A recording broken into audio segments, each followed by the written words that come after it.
اعوذ باللہ من الشیطان الرجیم بسم اللہ الرحمن الرحیم افمن حق علیہ کلمات العذاب، بھلا وہ شخص کہ جس پر چسپاں ہو چکا فیصلہ عذاب کا، فانتا تنقذ من فی النار، کیا اسے سلم چھڑا سکتے ہیں اسے جو گر چکا ہے آگ میں۔ مسلمانوں، اس آیت مبارکہ کو سمجھنا اپنے سورہ زخرف کی آیت نمبر 76 سے ان المجرمین فی عذاب جہنم خالدون، بے شک مجرم جہنم کے عذاب میں ہمیشہ ہمیشہ رہیں گے۔ اب صحیح بخاری جلد 8 کی 2 حدیث کو ذہن میں رکھو۔ حدیث نمبر 7509، 7610 مختصر بیان کر رہا ہوں کہ اللہ رب العزت مجھے فرمائیں گے کہ جاؤ اور جن کے دل میں رائی کے مان کے برابر بھی، رائی کے دانہ کے مان کے برابر بھی ایمان ہو، ان کو جہنم سے نکال لو۔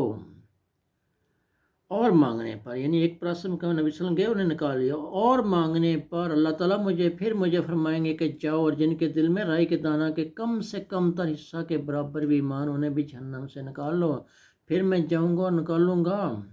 مسلمانوں، اگر تمہارے اندر سچ سننے کا حوصلہ تو میرا شفاعت والا بیان ایک مرتبہ ضرور سن لو۔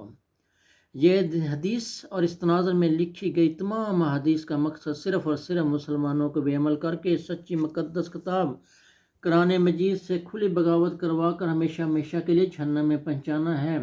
اس حدیث میں رب العالمین کو یہ پیغام دیا گیا کہ یا رب العالمین تیری یہ کتاب کی لاریب نہیں۔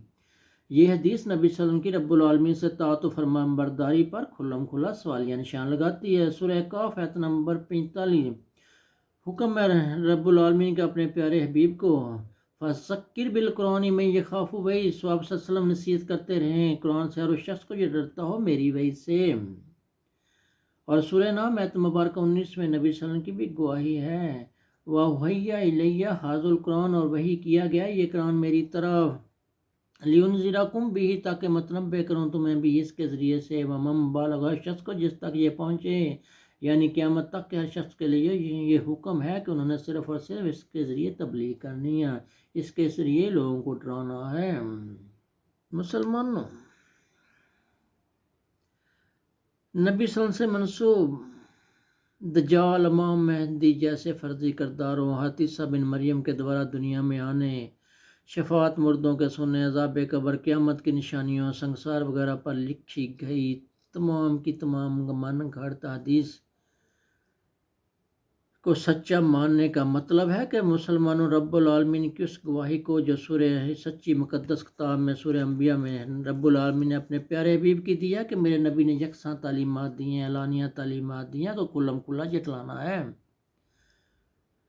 اور صاحب علم لوگوں کی اکثریت نے صرف اور صرف سچی کتاب سے کھلی بغاوت سے تحفظ کے لیے ہر اس شخص پر جس نے مسلمانوں کو سچائی بتانے کی کوشش کی اور ان کی اس کھلی بغاوت کا حصہ نہ بنا، اس پر منکر حدیث کا فتویٰ لگایا تاکہ سادہ لوگ مسلمان ڈر جائیں اور سچائی بتانے والوں سے شدید نفرت کریں، اور بالکل رب کعبہ کی قسم یہی ہوا۔ مسلمانوں، اس سچی کتاب میں پروردگار نے اپنا اٹل قانون بتایا ہے کہ جس کی برائیوں کا پلڑا بھاری ہوگا تو وہ ہر صورت ہمیشہ ہمیشہ کے لیے جہنم واصل ہوگا۔ سورہ راف کی آیت نمبر 8 میں پروردگار نے کیا بتایا؟ نہیں، والوزن یومئذ الحق، اور وزن اس دن حق ہوگا۔ مسلمانوں،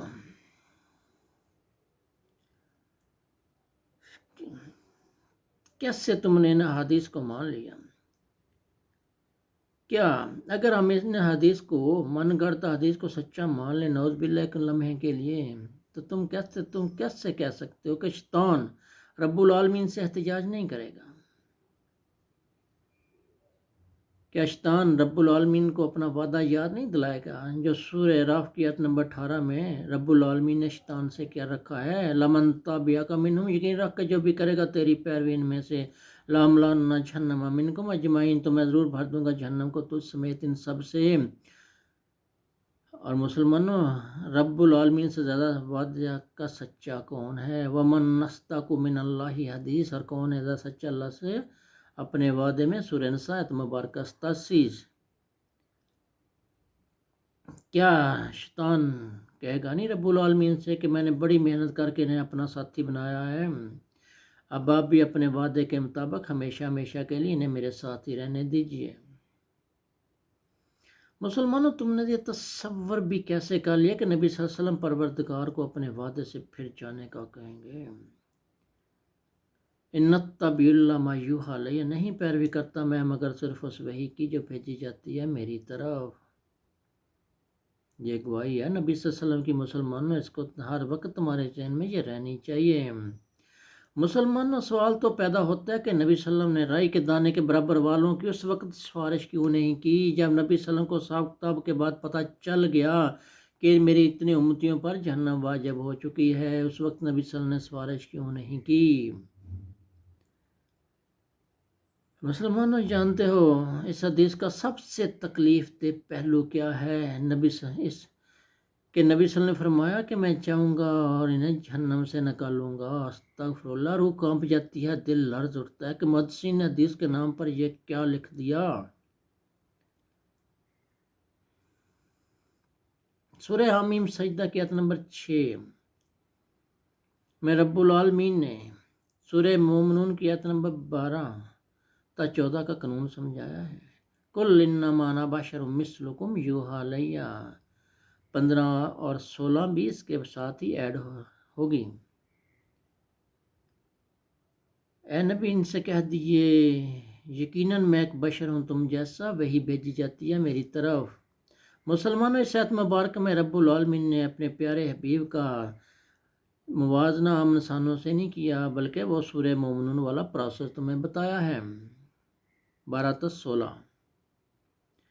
یعنی نبی صلی اللہ علیہ وسلم کی پیدائش کا عمل، چلنا پھرنا، کھانا پینا، بھوک پیاس کا لگنا، سردی گرمی کا لگنا، نبی ہونے کے باوجود دانت مبارک کا شہید ہو جانا، جسم مبارک کا لہو لہان ہو جانا، طیف کے میدان میں پتھر لگنے سے بھی نبی صلی اللہ علیہ وسلم کے جسم مبارک سے لہو بہا تھا، غزوہ خیبر میں زہر کا جسم مبارک پر اثر کا ہو جانا، وفات سے پہلے نبی صلی اللہ علیہ وسلم پر حد درجہ کمزوری کا چھا جانا۔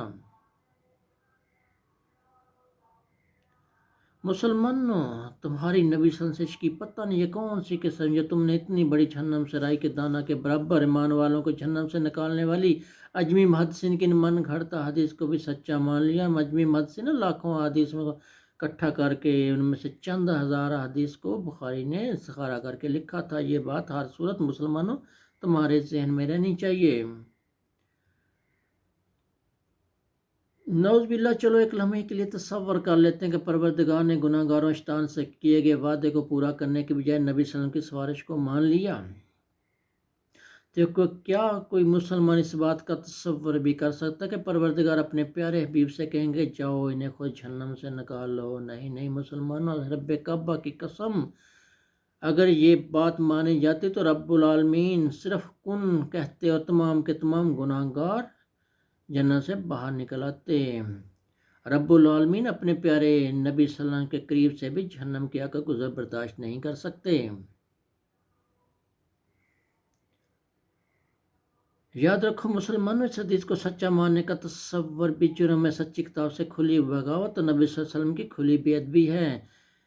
اس حدیث کو سچا ماننے والوں، سورہ توبہ کی آیت نمبر 28 پر کبھی غور و فکر ضرور کرنا۔ ان شر الدواب عند اللہ الصم البکم الذین لا یعقلون، بے شک سب سے بدتر جانداروں کے میں اللہ تعالیٰ کے نزدیک وہ بہرے گونگے لوگ ہیں جو عقل سے کام نہیں لیتے۔ مسلمانوں، ان آیات مبارکہ جو نبی صلی اللہ علیہ وسلم کے بارے میں لکھی گئی ہیں اجمی محدثین کی، ان کا ذرا کبھی سورہ احقاف کی آیت نمبر 9 سے بھی موازنہ ضرور کرنا۔ کل ما کنت بدعا من الرسل، یا نبی ان سے کہہ دیا نہیں ہوں میں کوئی نرالا رسول، وما ادری، مجھے نہیں معلوم ما یفعل بی کہ کیا کیا جائے گا میرے ساتھ، ولا بکم، نہ تمہارے ساتھ، ان اتبع الا ما یوحی الی، نہیں پیروی کرتا میں مگر صرف اس وحی کی جو بھیجی جاتی ہے میری طرف، وما انا الا نذیر مبین، نہیں ہوں میں مگر صاف صاف خبردار کرنے والا۔